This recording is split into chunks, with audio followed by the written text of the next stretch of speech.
Tout le monde voit mon écran. Très bien, merci. Alors Brigitte, maintenant, Brigitte m'entend, ça c'est la bonne nouvelle. Extra. Bienvenue encore, je ne l'ai pas encore dit, mais bienvenue à tout le monde dans ce webinaire sur le mindset. Le mindset, c'est l'état d'esprit dans lequel vous vous trouvez à un moment donné. Il peut être soit aidant, soit limitant.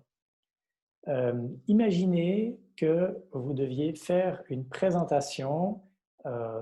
Voilà, vous avez conduit un projet pendant 3 ans et puis vous devez présenter les résultats à votre direction générale. Donc l'enjeu est crucial. C'est votre réputation qui est en train de se jouer au sein de l'entreprise. Si votre présentation passe la rampe et que vous recevez des éloges, eh bien, ça va booster votre carrière. Et puis, si ce n'est pas le cas, si vous vous faites démonter pendant la présentation par votre direction, ben, votre réputation prendra un sacré coup. Donc, vous voyez l'enjeu. Maintenant, imaginez que vous soyez dans un mindset, dans un état d'esprit où vous n'avez pas confiance. Vous vous dites ah, je ne suis pas sûr que les résultats que j'ai obtenus, je ne suis pas sûr qu'ils soient béton. Je ne suis pas sûr de ma manière de présenter, j'ai peur de bégayer, j'ai peur d'oublier mon texte, de ne pas trouver mes mots, j'ai peur de me faire juger par les membres de la direction. Voilà. Comment est-ce que vous vous sentez quand je dis ça? Si vous vous mettez dans cette situation-là, comment vous vous sentez? Allez, mettez peut-être un petit commentaire sur le chat là pour voir si vous vous mettez dans cette position où vous devez aller présenter des résultats hyper importants, mais vous n'êtes pas confiant et vous avez peur d'échouer. Et vous vous dites ces mots, j'ai pas confiance en moi, j'ai peur de me faire démonter par ma direction, j'ai peur que les résultats ne soient pas à la hauteur des espérances.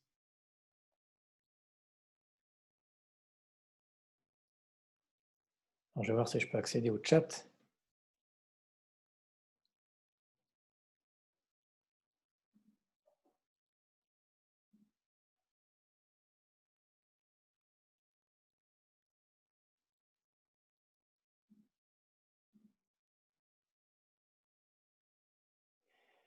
Eh bien, en tout cas, ah voilà, j'ai peur que mon idée ne soit pas la bienvenue, effectivement.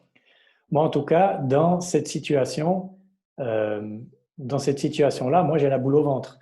J'y vais, disons, je vais aller à la réunion, mais je vais y aller à reculons.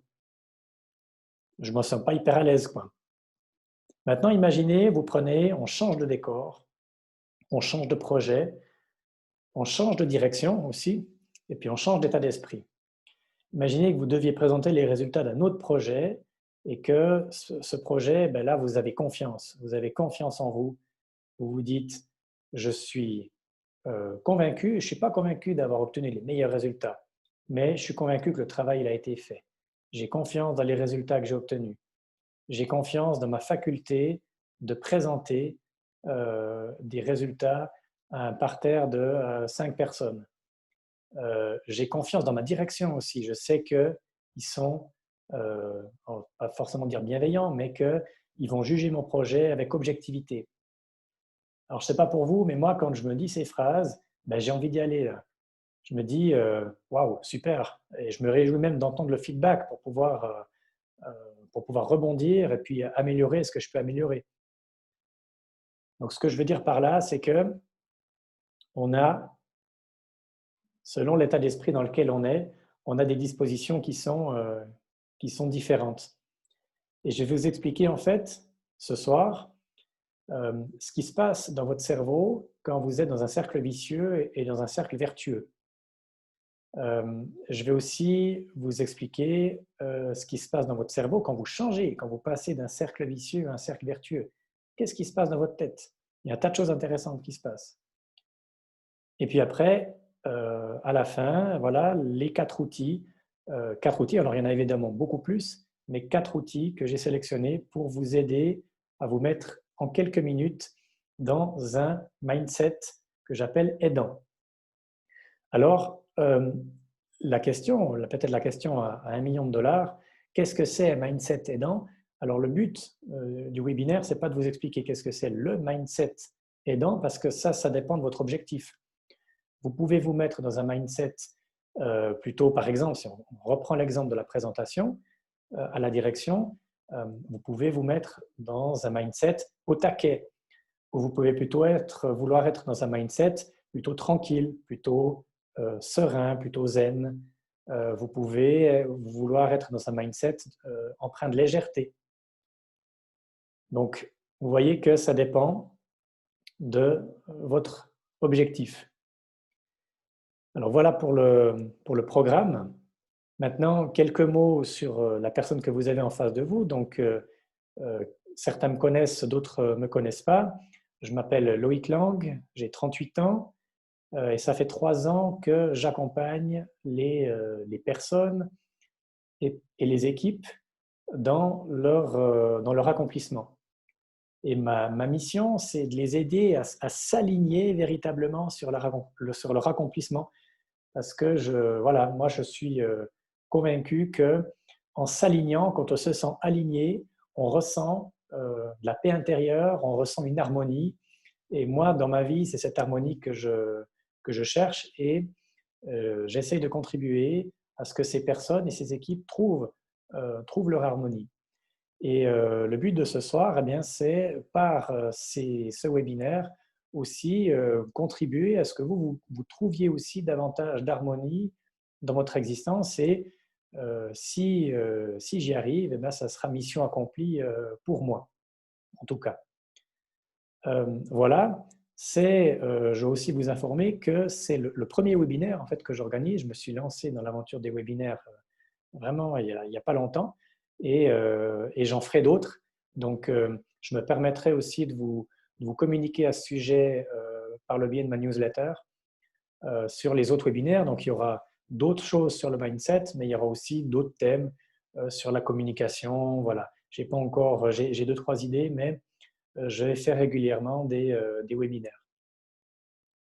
Alors, je vous propose de rentrer dans le vif du sujet. Et je vais commencer ce webinaire par un sondage. Qui, parmi vous, a déjà vécu la situation où votre mental vous a lâché au pire moment? Vous deviez faire une prestation, une performance, et puis dans le pire des moments, votre mental a décidé que non, il ne serait pas de la partie. Alors, je fais juste une petite pause pendant que vous... parce que j'ai des personnes qui viennent encore là s'ajouter. Alors, je vais les admettre. Il y a 2 fois Joël. C'est bien. Alors, n'hésitez pas, mettez un petit message sur le chat. Hein, si, pour Joël qui vient d'arriver, je posais la question, qui parmi vous a déjà eu la situation, donc toi Joël qui fait du tennis peut-être aussi, où vous devez faire une prestation, une performance, un truc important, vous devez assurer, et puis votre mental vous lâche dans le pire des moments. Alors merci de mettre sur le chat. Alors super, Joël, tu m'entends? Donc, à qui c'est déjà arrivé ça d'être dans cette situation où le mental doit être au rendez-vous et le mental, malheureusement, pour des raisons XY, n'est pas là. Le mental a décidé que ça serait plutôt le jour de la contre-performance plutôt que le jour de la performance. C'est sûrement déjà arrivé à plein de monde.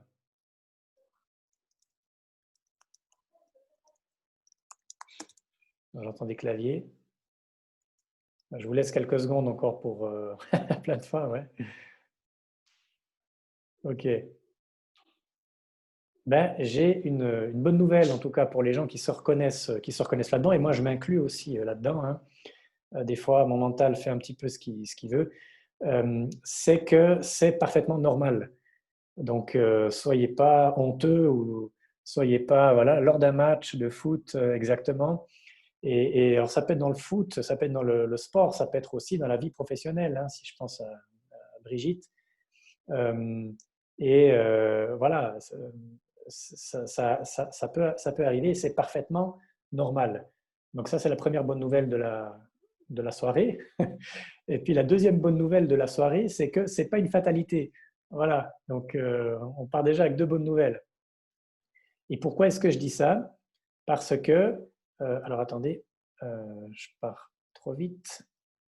Ce n'est pas une fatalité. Et comment ça se fait que ce ne soit pas une fatalité? Eh bien, c'est tout simple, parce que vos pensées créent la réalité.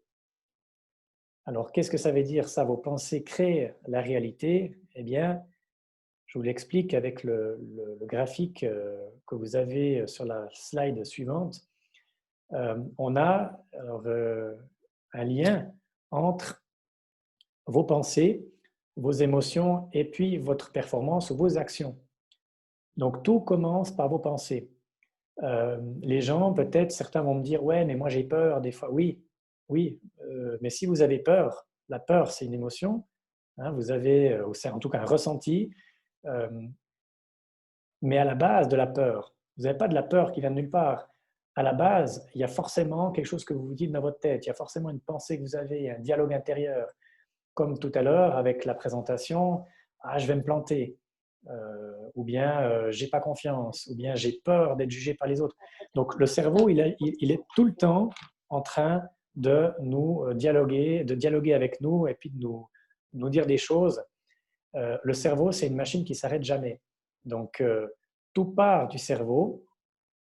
Et pour reprendre l'exemple de tout à l'heure, si vous êtes dans un mindset où vous avez peur d'échouer, vous allez ressentir, dans le cas de la présentation, vous allez ressentir voilà, une boule au ventre, les mains qui vont peut-être devenir moites, le cœur qui s'accélère, et peut-être que même à la fin, vous allez finir par effectivement bégayer pendant votre présentation parce que vous allez vous sentir tellement mal que finalement, ben, vos actions, vos gestes, votre débit de parole va transpirer la crainte, la peur, euh, et finalement, votre performance ne sera pas au rendez-vous.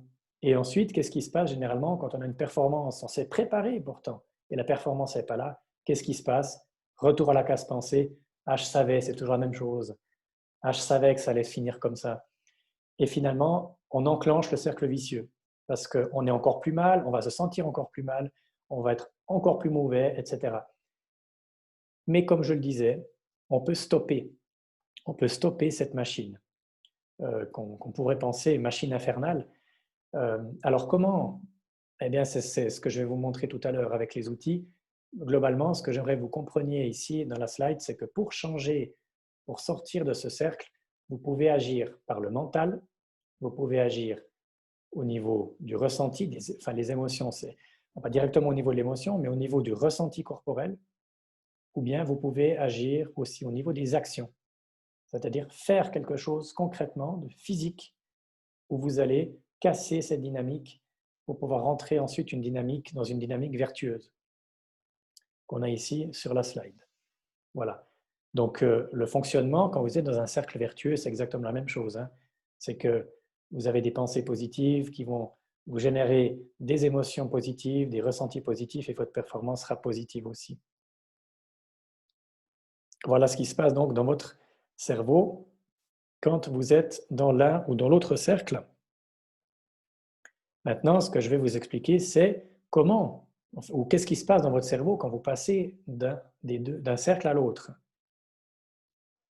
Alors, je vous disais que ce n'était effectivement pas une fatalité, qu'on pouvait changer.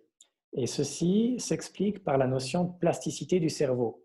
Ça veut dire que vous pouvez reprogrammer votre cerveau. Pendant longtemps, la science a cru que le cerveau était figé. C'est qu'arrivé à l'âge adulte, donc tant qu'on était enfant, adolescent, le cerveau se développait. On arrive à l'âge adulte, on sait que voilà, on perd des cellules grises avec l'âge. Maintenant, mais la science pensait que le cerveau était figé. Et en fait, on s'est rendu compte que ce n'était pas le cas. On s'est rendu compte qu'on pouvait créer des nouvelles synapses dans le cerveau. Et une synapse, c'est quoi? C'est une connexion qu'il y a entre deux neurones. Et quand vous voulez ancrer des habitudes positives, soit dans le comportement, soit dans l'état d'esprit, eh bien, ça passe par une reprogrammation du cerveau. Et quand vous reprogrammez votre cerveau, quand vous créez des nouvelles synapses, qu'est-ce que vous faites? Vous allez donner plus de choix à votre cerveau. Je vous explique ça dans la slide suivante. Donner plus de choix à son cerveau, c'est la clé fondamentale dans le développement personnel. Ça veut dire que vous dites à votre cerveau, vous n'êtes peut-être pas obligé de croire ça. Tu n'es pas obligé de croire que tu vas te planter. Tu peux aussi croire que tu vas réussir. Si je vous dis maintenant, qu'est-ce que vous voyez? Et là, ça serait sympa si vous pouviez mettre un petit message sur le chat. Alors, le chat, il se trouve en bas, normalement, en bas de votre écran. Il y a normalement un bouton qui s'appelle Converser. Qu'est-ce que vous voyez sur la slide? Sinon, si vous ne trouvez pas, vu qu'on n'est pas beaucoup de monde, vous pouvez aussi prendre le micro et puis juste me décrire ça.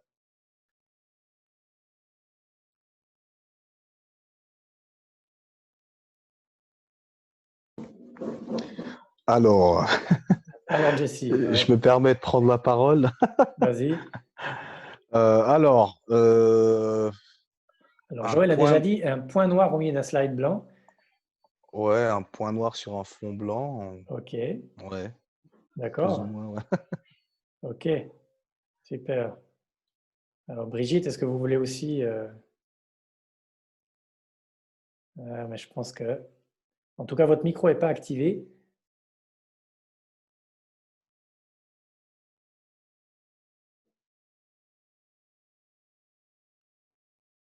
On ne sait jamais le micro. Pour activer le micro, c'est en bas aussi. Je crois qu'il y a une petite icône où on voit le micro.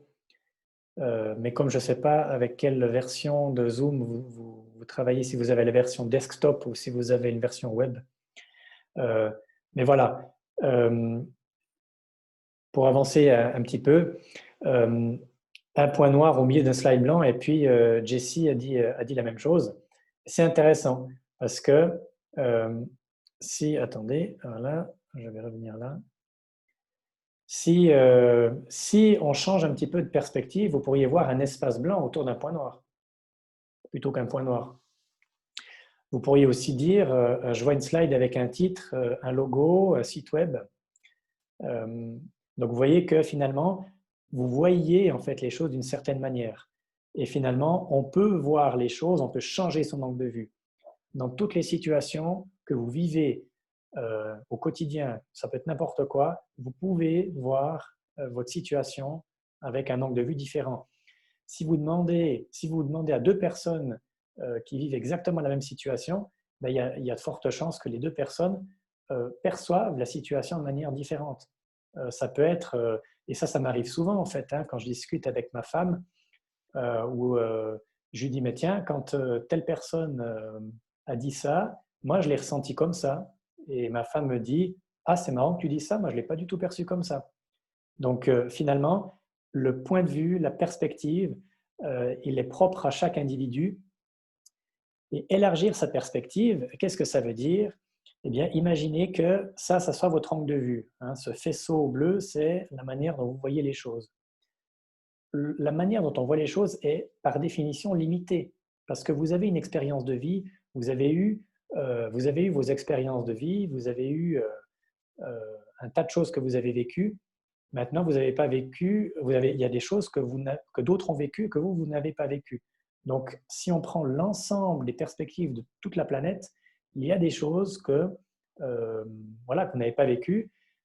Par exemple, je ne sais pas, c'est possible que quelqu'un qui soit né, quelqu'un qui est né après 1945, il n'aura pas vécu la Deuxième Guerre mondiale.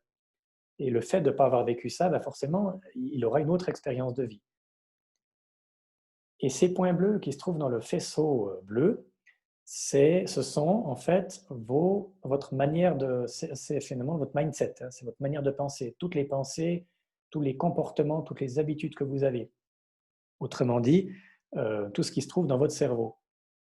Et quand on élargit la perspective, comme tout à l'heure avec le point noir ou la slide ou l'espace blanc autour du point noir, eh bien, vous allez élargir votre perspective, votre point de vue, pour laisser la place à d'autres manières de penser, à d'autres manières de fonctionner. Et les 4 outils que je vais vous présenter tout à l'heure, le but, c'est de faire ça. C'est de passer du faisceau bleu au faisceau rouge, ou bleu et rouge. Et comme je le disais, c'est la clé principale. Il y a beaucoup de manières de définir le développement personnel. Maintenant, s'il y a une chose que moi, je retiens dans le développement personnel, c'est qu'on donne plus de choix au cerveau. On permet au cerveau de choisir entre plusieurs manières de penser, plusieurs manières de réagir, plusieurs manières de s'exprimer. Et c'est vraiment comme ça voilà, c'est vraiment comme ça qu'on peut changer sa manière de voir, donc on peut évoluer. Alors, je pense que là, on arrive directement effectivement après aux outils. Est-ce que jusque-là, sur cette première partie, est-ce qu'il y a des questions sur ce que j'ai expliqué?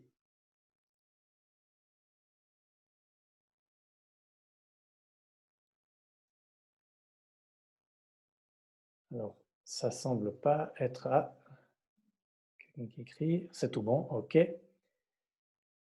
Voilà. Alors, je vous propose, sans plus attendre, de vous présenter en fait les outils. Juste encore un petit message. J'ai vu qu'il y a un message encore sur le chat. Tout bon aussi, Joël, très bien.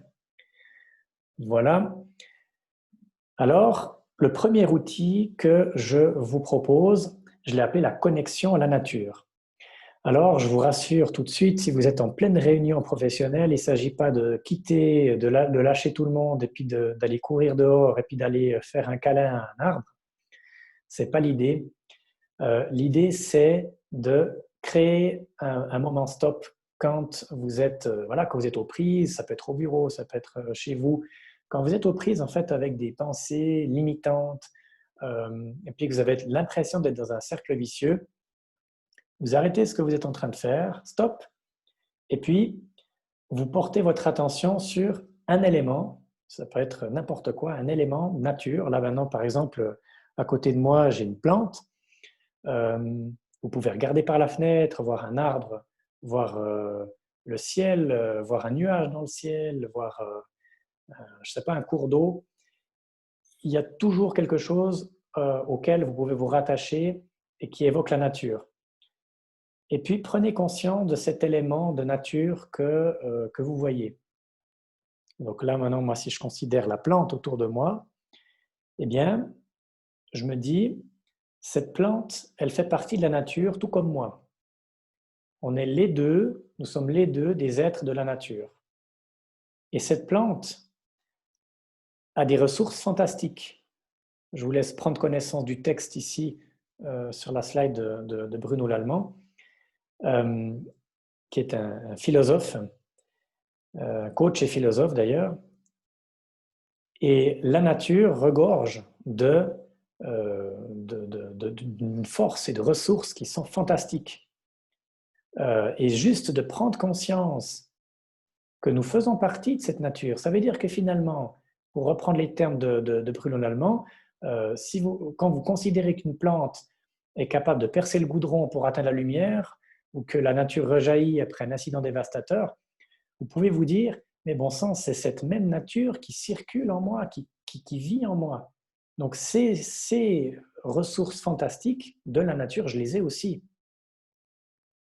Et en faisant ça, je vais vous livrer un petit secret, en faisant ça, non seulement vous vous connectez à une énergie, on ne va pas dire supérieure, mais à une énergie qui est dans la nature, mais en faisant ça, vous permettez aussi à votre cerveau de décrocher de ce que vous étiez en train de faire. Donc, quelque part, il y a comme un double effet qui se coule. Déjà, vous arrêtez d'alimenter votre cerveau avec... C'est comme si vous aviez, dans votre cercle vicieux, vous avez un feu, hein, puis chaque fois, vous mettez des bûches dans l'âtre, et puis ça va, quelque part, attiser et relancer le feu. Et l'idée, pour décrocher, c'est quelque part d'arrêter de mettre des bûches. C'est d'arrêter de mettre du bois dans la cheminée. Et en faisant ça, juste en vous connectant à quelque chose qui fait partie de la nature, vous allez comme dévier le canal de votre cerveau sur autre chose. Ça, c'est un petit truc de préparateur mental.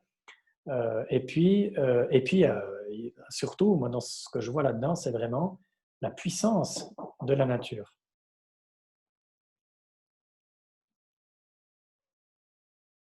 Le deuxième outil, c'est finalement de prendre du recul physiquement.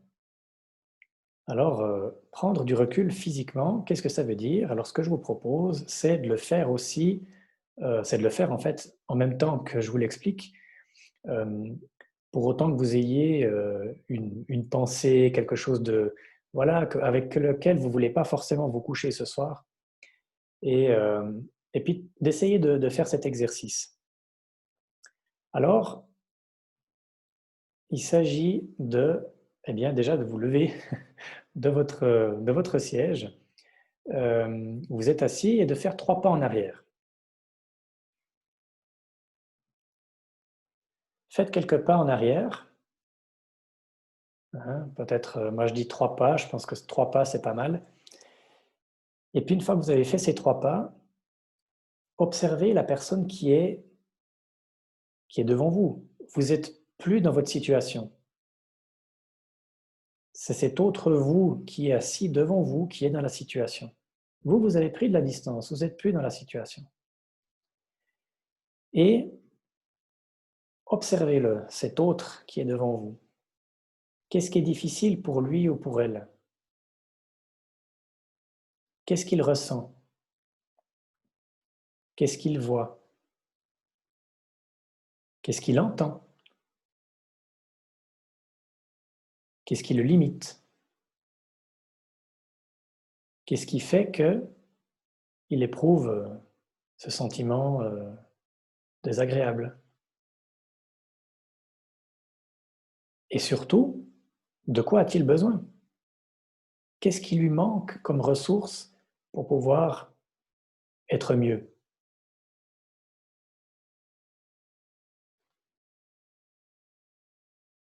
Une fois que vous avez répondu à ces différentes questions, alors quand on fait l'exercice en vrai, on prend, voilà, on prend quand même quelques minutes, hein, ça prend quand même quelques minutes. Là, vu qu'on est ensemble 1 heure, on va quand même accélérer, mais c'est toujours intéressant de le faire quand même en direct. Ensuite, ce que je vous invite à faire, c'est de vous connecter à votre mentor ou à un mentor. Pensez à la ressource qui manque à cet autre vous qui est devant vous.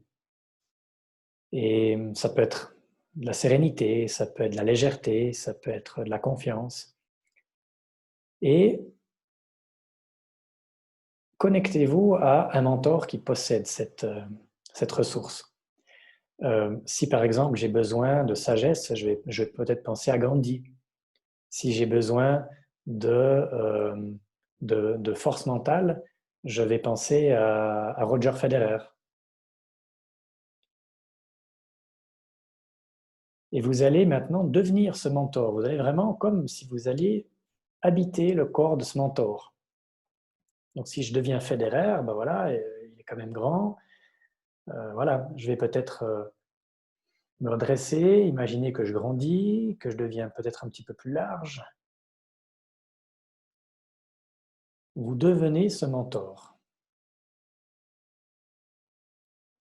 Et puis, maintenant que vous êtes ce mentor, vous allez envoyer énergétiquement la ressource qu'il a besoin, que cet autre vous a besoin. Vous allez lui envoyer énergétiquement cette ressource depuis le plus profond de votre cœur, depuis le plus profond de votre être. Envoyez énergétiquement cette ressource à cet autre vous qui est devant vous.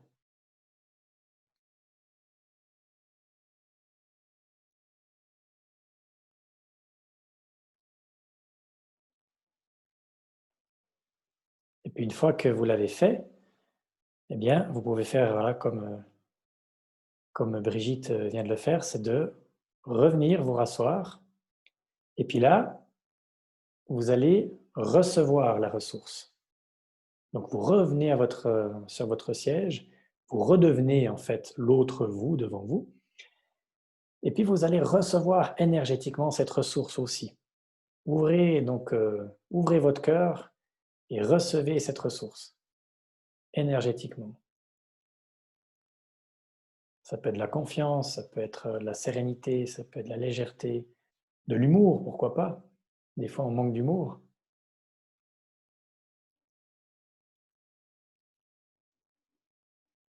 Et ça, c'est aussi un excellent exercice pour couper court à un cercle vicieux.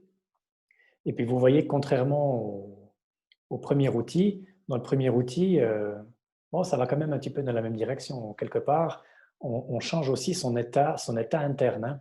Et vous pouvez un petit peu, de cette manière, avec ces deux premiers outils, imaginer, si vous vous rappelez du camembert, avec les émotions, les pensées et les comportements, voir quel est le levier. Ça, c'est un truc intéressant, hein. Dans le premier outil, on va agir sur le mental. On va dévier son mental sur autre chose. Là, vous voyez que dans le deuxième outil, le fait déjà de vous lever et puis de prendre physiquement du recul, vous agissez sur le comportement.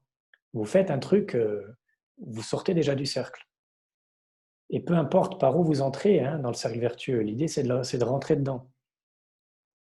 Et après, il y a une dynamique qui s'installe. Donc là, le fait de faire déjà quelque chose de physique, vous allez après aller dans les pensées, vous allez observer cet autre vous qui est devant vous, etc. Là, vous êtes dans le mental.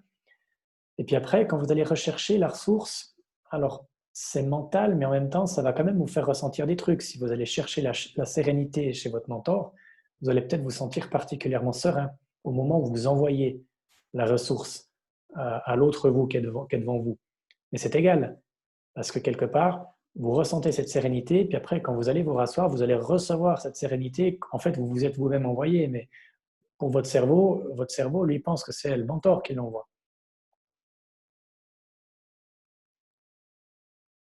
Alors voilà pour ce deuxième outil.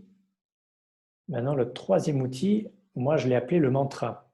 Alors, j'ai mis un moine bouddhiste en train de méditer, mais ce n'est pas le mantra Om ou je ne sais pas quoi. On ne va pas faire du yoga ensemble ce soir.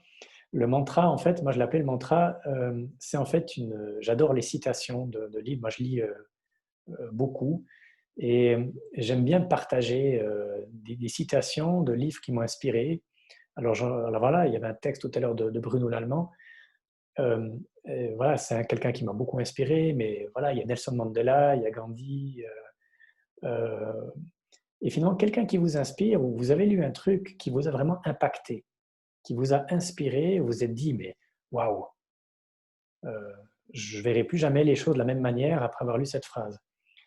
Et je trouve en fait très dommage que finalement, on le lit une fois, on lit un truc qui nous impacte beaucoup, et puis finalement, on le laisse après de côté. Et c'est très dommage finalement de ne pas pas se répéter ça tous les jours. Euh, et pourquoi ça marche et pourquoi c'est puissant, selon moi? Parce que les mots ont un pouvoir très puissant sur les pensées. Si je vous dis par exemple, si je vous donne le mot douleur, essayez de vous connecter au mot douleur. Et puis regardez comment vous vous sentez, regardez quelles sont les associations de mots que vous associez à douleur. C'est peut-être pas terrible, hein. Et puis maintenant, si je vous dis joie, ou bien voilà, essayez de ressentir ce que c'est la joie, essayez de ressentir aussi tout ce que ça vous évoque comme ressenti, mais aussi comme association d'idées, association de mots, ou folie. Et vous savez, j'ai vu il y a quelques semaines une vidéo d'une coach qui travaille aussi beaucoup sur le pouvoir des mots. Elle travaille en fait sur la relation corps-esprit. Et puis elle partageait dans sa vidéo, elle parlait du mot douleur justement. Et elle disait que le fait de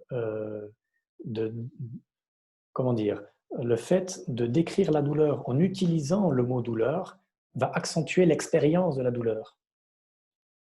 Parce que dans notre cerveau, on a déjà des associations qui sont toutes faites sur voilà, quand on dit douleur, ben, on va même limite, on va se sentir physiquement mal. Hein, parce que notre cerveau s'est habitué à associer au mot douleur un tas de choses, un tas de connotations. Et elle disait, imaginez, faites une fois l'exercice de remplacer la prochaine fois que vous vous faites mal quelque part, vous cognez, je ne sais pas, remplacez le mot douleur par le mot saucisse. Ce qui est un peu cocasse comme ça. Mais, et puis regardez, essayez de faire l'expérience, et puis regardez ce que ça fait, ce qu'il y a de différent. Et ce qu'elle disait, c'est que justement, comme a priori dans le mot saucisse, il n'y a pas toutes ces connotations qui sont négatives, eh ben, la douleur sera moins grande. Donc le corps va aussi réagir différemment. Donc tout ça pour revenir au mantra, et que les mots ont un pouvoir puissant sur les pensées. Et comme je vous l'ai dit tout à l'heure, les pensées étant impactées, c'est ensuite le corps qui va réagir, les émotions, le ressenti et aussi les actions. Ça veut dire que si vous voulez tout à coup avoir la pêche à nouveau, ben, choisissez un mantra ou une citation un peu péchue, et voilà, pour vous mettre dans le bon état d'esprit.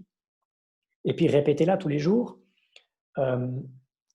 C'est très important de répéter tous les jours. Comme je vous disais, c'est dommage, quelque part. S'il y a quelque chose qui nous a fait du bien, on le lit une fois, mais après on ne le lit plus du tout, ou on ne s'en rappelle plus. C'est très dommage. Donc, pourquoi pas se lever le matin et puis afficher cette citation inspirante sur son frigo, par exemple, pour histoire de bien démarrer la journée. Voilà, on veut sortir le jus d'orange le matin, on tombe sur cette phrase, ce qui est collé sur le frigo. Waouh, génial, on est déjà dans un bon état d'esprit. Donc ça aussi, c'est de la préparation mentale. On peut préparer sa journée à être dans de bonnes dispositions. Et quand je dis tous les jours, alors évidemment, plus vous allez répéter cette phrase, plus vous allez la faire rentrer dans votre cerveau, mais aussi dans votre corps. Et la psychologie a trouvé ou démontré qu'il fallait 21 jours au cerveau pour créer une nouvelle synapse. Ça veut dire, en gros, pour changer une habitude, quand vous voulez ancrer une nouvelle habitude, eh bien, au départ, il y aura un tout petit filament.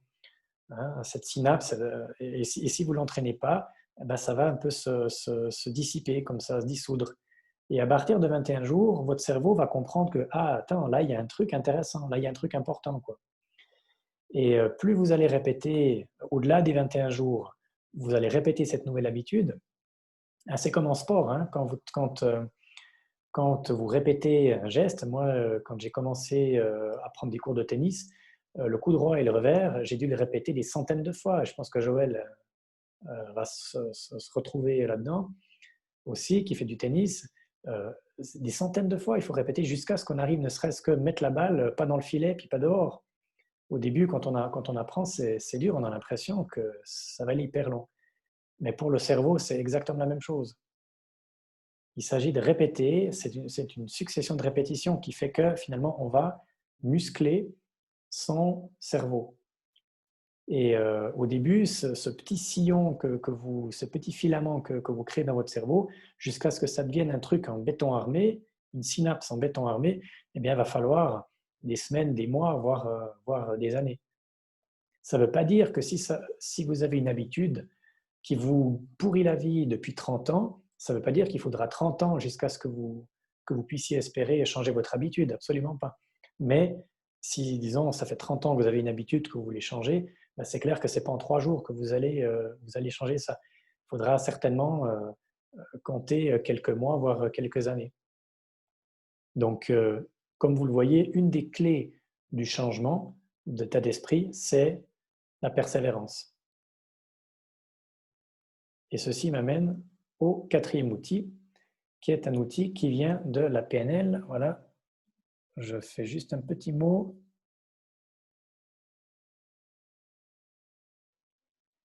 Alors, on parle de mots et une photo, des photos. Alors Brigitte, j'ai pas tout à fait saisi votre question. Alors, oui, on peut mettre un mot pour effectivement dépasser nos pensées Mais ça peut être une photo. On parlait d'un mot quand on ouvre le frigidaire ou penser, Oui, mais ça peut être une photo aussi, non? ça peut être une photo, ouais. Là, dans le troisième outil, ce que je voulais dire, euh, alors, c'était que les mots avaient, donc les mots qu'on lit, hein, donc avaient un pouvoir puissant. Maintenant, effectivement, si vous avez une photo qui vous inspire, ça peut être une photo de votre famille, ça peut être d'un moment heureux que vous avez vécu. Et là, vous verrez que C'est ça. dans le quatrième outil, on va aussi plus aller là-dedans avec les images, les sons. On va utiliser les cinq sens dans le quatrième outil et je vais vous demander de le faire aussi, avec, pendant que je l'explique. Mais tout à fait, oui. L'idée, c'est D'accord, vraiment d'activer quelque chose qui vous fait du bien. d'accord. Ok, merci. Oui, super. Alors, voilà, le quatrième outil. Donc, je vous expliquerai tout à l'heure pourquoi Stanislas Wawrinka est en train de faire ce geste. Voilà, donc j'ai beaucoup de métaphores sur le tennis. Finalement, c'est peut-être parce que j'en fais. Euh, voilà, l'ancrage de ressources, c'est un outil qui nous vient de la PNL. Donc, pour ceux qui ne connaissent pas, c'est la programmation neurolinguistique. Ça n'a rien à voir avec la programmation informatique, hein, je vous rassure tout de suite. C'est un courant psychologique qui est né aux États-Unis dans les années 70 et qui finalement qui a traversé l'Europe assez tardivement et qui est en train de se développer maintenant. Donc il y a beaucoup de courants, tous les courants de coaching, de développement personnel, de préparation mentale, il y a beaucoup de choses qui viennent de la PNL. Alors l'ancrage de ressources, comme je disais à Brigitte à l'instant, il s'agit d'utiliser les cinq sens. Et je vais vous demander en fait pourquoi pas le faire directement pour que vous ayez déjà une ressource que vous pouvez ancrer ce soir, hein, pourquoi pas, c'est de le faire directement pendant que je l'explique. Et je vais vous demander d'identifier une ressource avec laquelle voilà, vous aimeriez ancrer, que vous aimeriez ancrer dans votre corps. Alors ça peut être, je reprends les exemples de tout à l'heure, hein, mais c'est les exemples un petit peu que j'ai ou que j'entends souvent, hein, c'est la sérénité, la légèreté, le fait d'être au taquet, hein, d'avoir vraiment une énergie. Alors peut-être que pour ce soir, c'est peut-être pas forcément ça que vous voulez ancrer ce soir, mais voilà, l'humour aussi, ça m'est arrivé aussi des fois d'ancrer de l'humour avec des personnes. Voilà, un truc que vous voulez ancrer, vous pouvez choisir, hein, c'est vraiment libre à vous. Et puis une fois que vous avez identifié cette ressource, je vais vous demander de définir un geste d'ancrage. Alors, un geste d'ancrage, donc ça peut être, et là je reviens à la photo de Wawrinka. Wawrinka, quand il fait ça, c'est potentiellement, j'ai jamais pu le vérifier, mais c'est potentiellement un geste d'ancrage, parce qu'il le fait souvent en fait, hein. Donc, peut-être qu'il a ancré une ressource et quand il fait ça, il a accès à sa ressource. Donc, comme vous l'avez compris, le geste d'ancrage, c'est un geste où vous allez, à chaque fois que vous allez le faire, eh bien, vous allez réactiver cette ressource. Donc d'abord, il va falloir l'ancrer, puis après, répéter le geste d'ancrage tous les jours pour que, à nouveau, que votre cerveau comprenne que ça devient une réalité. Alors ça peut être, moi j'ai des clients qui faisaient ça aussi, hein, qui pressaient le pouce et l'index, ou qui mettent la main sur le cœur. Quelque part, voilà, sentez-vous libre de définir un geste qui vous correspond et qui correspond aussi à la ressource, hein. Si je veux ancrer, si je veux être au taquet et puis que je fais le truc des bouddhistes, peut-être ça va pas peut-être moins fonctionner, quoi. Peut-être que si je veux ancrer, être au taquet ou avoir confiance, ouah, je vais serrer le poing, faire un truc comme Wawrinka. Voilà. Et une fois que vous avez défini le geste d'ancrage, eh bien, je vais vous expliquer ensuite. Il s'agit d'identifier un souvenir dans lequel vous avez particulièrement ressenti cette ressource. Donc, quand je dis ressenti, ça veut vraiment dire vous vous êtes senti en confiance, vous vous êtes senti léger, avec de l'humour, euh, ouais, dans un état de calme, de zen, peu importe, mais dans lequel vous avez particulièrement senti cette ressource. Le souvenir peut être lointain, ça peut être un truc qui remonte à longtemps, ça peut être un truc récent. L'important, c'est que l'intensité soit là. Alors pour Brigitte, ça peut être aussi une idée d'associer ça avec la photo, pourquoi pas, hein. Et puis après, dans la suite, eh bien, je vais vous guider. On va en fait se connecter. Vous allez en fait vous connecter à votre souvenir. Et puis, moi, je vais vous guider avec une petite méditation. Et puis, vous allez voir que voilà, vous allez revivre le souvenir. Et quand vous sentez que vous serez au maximum de l'intensité dans votre souvenir, eh bien, vous allez activer le geste d'ancrage. Hein, au début, voilà, ça va normalement aller crescendo, puis à un moment, vous serez pleinement dans le rêve, pleinement dans le souvenir. Et là, quand vous sentez que vous êtes au max, faites le geste d'ancrage. Je permets juste d'allumer la lumière qui est derrière moi. Voilà, peut-être qu'on me verra un peu mieux.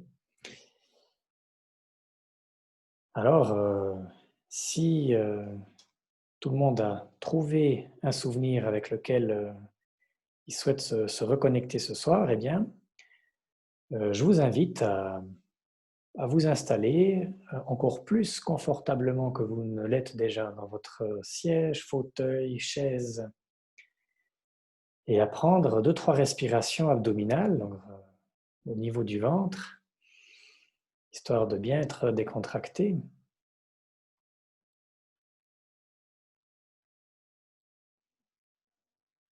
Et puis, une fois que ceci est fait, eh bien, voilà, relâchez si vous avez encore des tensions dans les épaules, dans le dos, dans les jambes. Relâchez ces tensions, laissez-les s'en aller. Et je vais vous inviter maintenant à vous connecter à votre souvenir, comme si vous le reviviez là maintenant. Laissez venir les images, les sons. Peut-être y avait-il de la musique. Et pourquoi pas des goûts ou des odeurs. Et laissez revenir aussi toutes les sensations que vous aviez, qui sont associées à cette ressource que vous voulez ancrer. Et tandis que vous voyez ce que vous voyez dans votre souvenir et que vous entendez ce que vous entendiez, parce que vous pouvez ressentir ce que vous ressentiez. Amplifiez votre respiration, intensifiez toutes vos perceptions, comme si vous reviviez votre souvenir là maintenant. Tandis que vous voyez ce que vous voyez et que vous entendez ce que vous entendiez, parce que vous pouvez ressentir ce que vous ressentiez.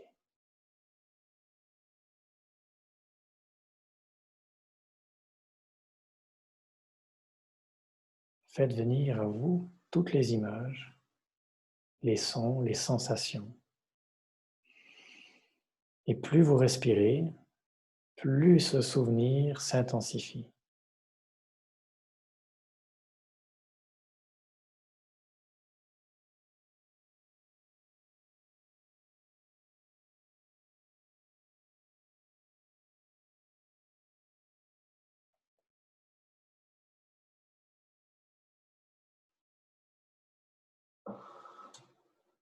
Pour ceux qui n'auraient pas encore fait leur geste d'ancrage, je vous propose de le faire, puis de revenir parmi nous.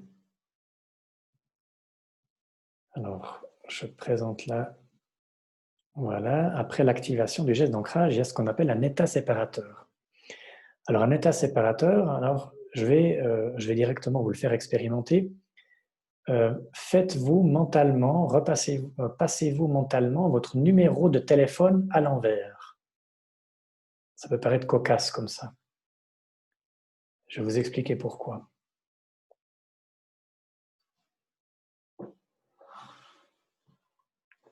Alors, votre numéro de téléphone à l'envers, pourquoi? En fait, il s'agit, dans un état séparateur, il s'agit de faire une séparation avec ce que vous avez vécu avant. Donc là, on a activé le geste d'ancrage. Là, maintenant, je vous demande, en fait, même si c'est un petit peu cruel de faire ça, mais vous sortez de cet état en demandant à votre cerveau, à nouveau comme tout à l'heure avec la nature, vous demandez à votre cerveau de vous connecter à autre chose. Donc là, votre numéro de téléphone à l'envers, c'est un petit exercice cérébral qui est sympathique à faire à 20 heures, à passer 20 heures. Et en fait, en faisant ça, votre cerveau, il ne pense plus à ce qui s'est passé avant. Et pourquoi on fait un état séparateur? On fait souvent des états séparateurs dans ce genre d'exercice de PNL.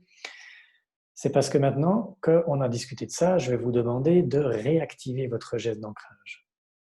Juste le geste. Et en réactivant ce geste, prêtez attention à tout ce qui se passe à l'intérieur de vous. Alors peut-être que certains auront des images qui reviendront, peut-être que certains auront des sons ou juste les sensations. Mais il y a quelque chose qui se passe en tout cas. Et s'il se passe quelque chose, notamment au niveau de cette ressource, si vous vouliez par exemple ancrer la sérénité et puis que juste d'activer votre geste d'ancrage, eh bien, vous ressentez à nouveau cette sérénité comme dans votre souvenir, c'est que le geste a fonctionné. Ce que je n'ai pas précisé, mais que je précise maintenant, si vous voulez ancrer une fois une autre ressource, on peut ancrer plein de ressources.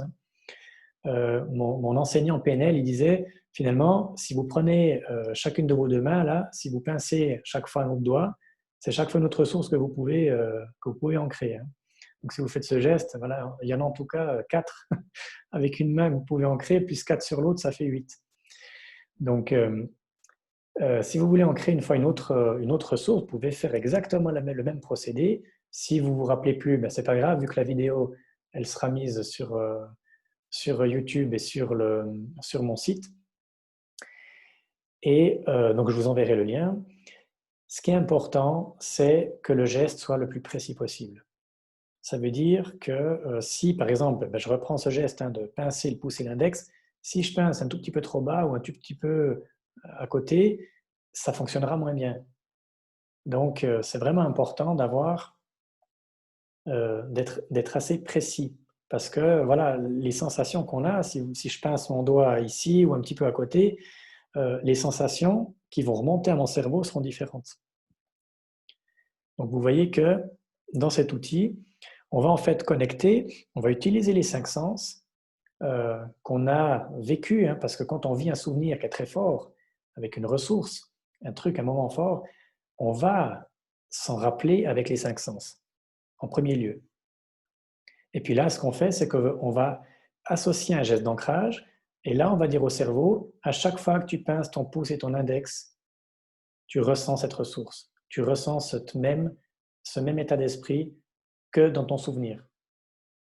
Et plus vous allez le répéter, c'est la dernière étape, plus vous allez le répéter, plus vous allez ancrer ceci dans votre cerveau. Vous allez en faire une réalité pour votre cerveau.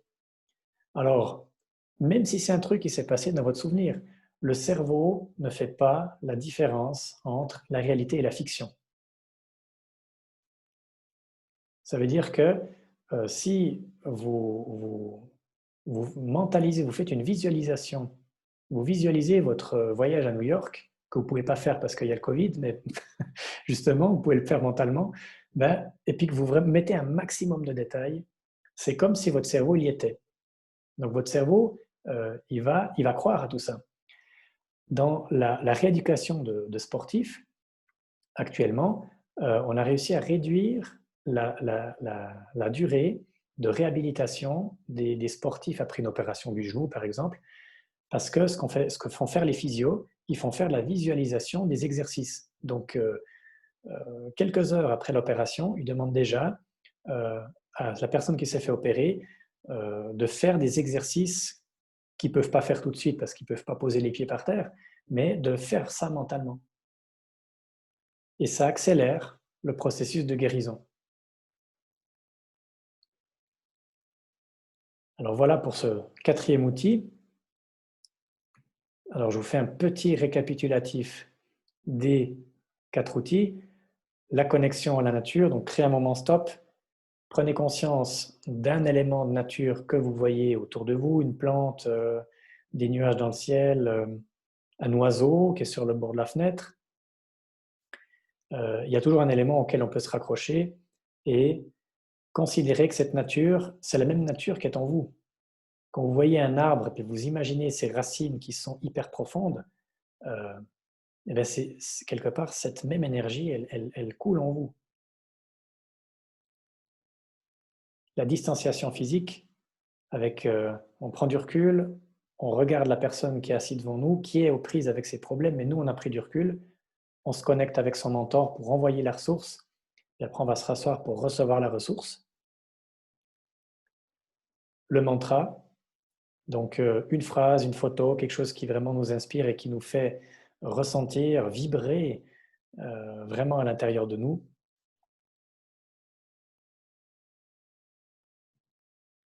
Et puis l'ancrage de ressources qu'on vient de faire à l'instant, avec une ressource que vous décidez d'ancrer, un geste d'ancrage, un souvenir, vous vous connectez, vous repassez le film en mettant un maximum de détails. Moi, j'ai eu des athlètes que j'ai accompagnés en préparation mentale. Quand on faisait cet exercice-là, je leur disais toujours, mets un maximum de détails. J'ai accompagné aussi quelqu'un pour un examen, qui se présentait à un examen. Et puis, on avait beaucoup travaillé sur les détails. Donc, vraiment, dans le détail de qu'est-ce que j'allais faire à quel moment, qu'est-ce que j'ai fait, qu'est-ce qui s'était passé, qu'est-ce qu'il y avait autour de moi.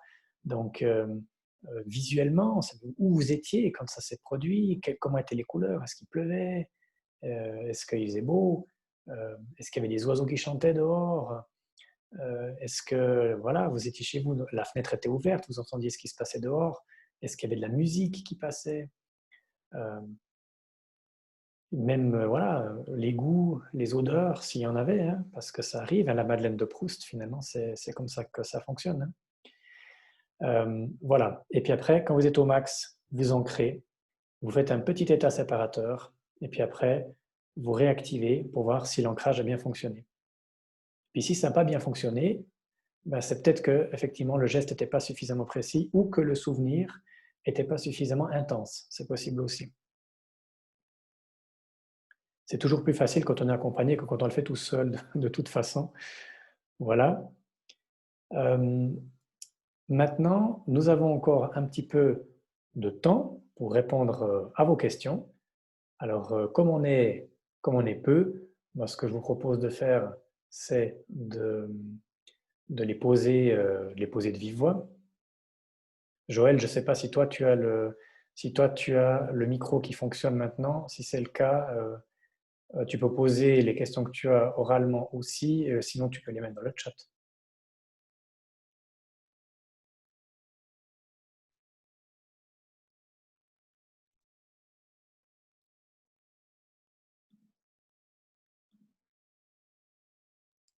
Voilà, alors personne n'a mis sur le chat. Alors, moi, tu m'entends? Alors, je t'entends, Joël, oui. Écoute, je n'ai pas de questions particulières, mais merci beaucoup pour cette présentation. Et de rien, Créative, avec plaisir. Des savoirs que j'avais déjà en partie et puis qui en met d'autres en lien. C'était vraiment top. Merci beaucoup. Cool. Ah bah super, extra.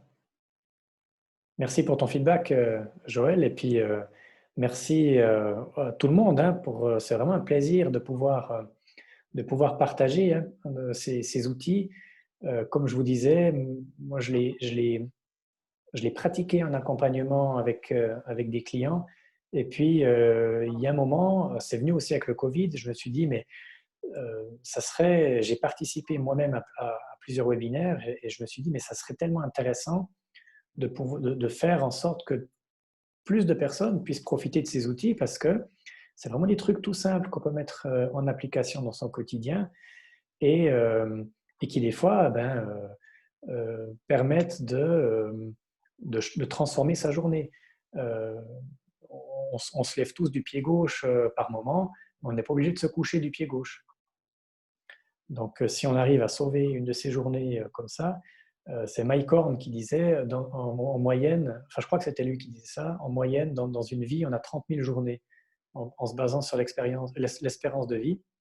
Donc, si finalement, posez-vous la question, finalement, une de ces journées, si une de moins, ça fait quand même finalement pas mal de différence hein, à la fin. Donc, si on peut, en cours de journée, changer son état d'esprit pour qu'elle aille mieux, eh ben c'est fantastique. Moi, je trouve ça fantastique en tout cas. Merci aussi, Brigitte, pour votre feedback. Jessie, Ouais, je suis là. Alors, il y avait juste une chose que je voulais te demander par rapport à l'avant-dernière phase comme de séparation où tu dois penser à quelque chose d'autre. dans Tu le aurais quatrième peut-être, outil, hein, ouais. ouais, juste avant de refaire le geste, je crois que c'était ça. Ouais, voilà. Ouais. L'état, voilà, attends, non, j'enlève le chat. L'état séparateur. Là, toi, tu aurais quoi comme exemple concret? Ah ben, et donc, il y a celui que j'ai Par donné. exemple. Hein.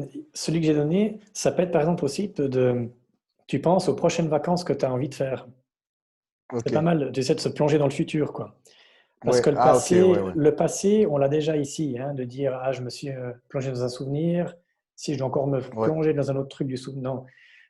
De dire, voilà, tiens, ou bien qu'est-ce que je vais faire, des trucs cons, hein, mais qu'est-ce que je vais faire à manger, Ouais, ouais, des vraiment trucs, séparé totalement du. Ouais, ouais, ok, ouais, hein, vraiment, l'idée, c'est vraiment effectivement de penser un truc qui est complètement déconnecté de ce que tu viens de faire, euh, ouais.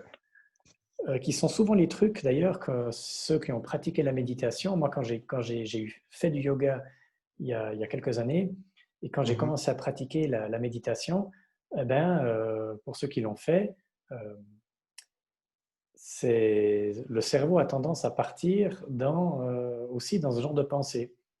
Tiens, mais qu'est-ce que je vais faire à manger ce soir? Ou bien, ah mince, j'ai oublié de payer le parking de la voiture. Enfin, vraiment, c'est ce Ouais, genre de ouais, truc.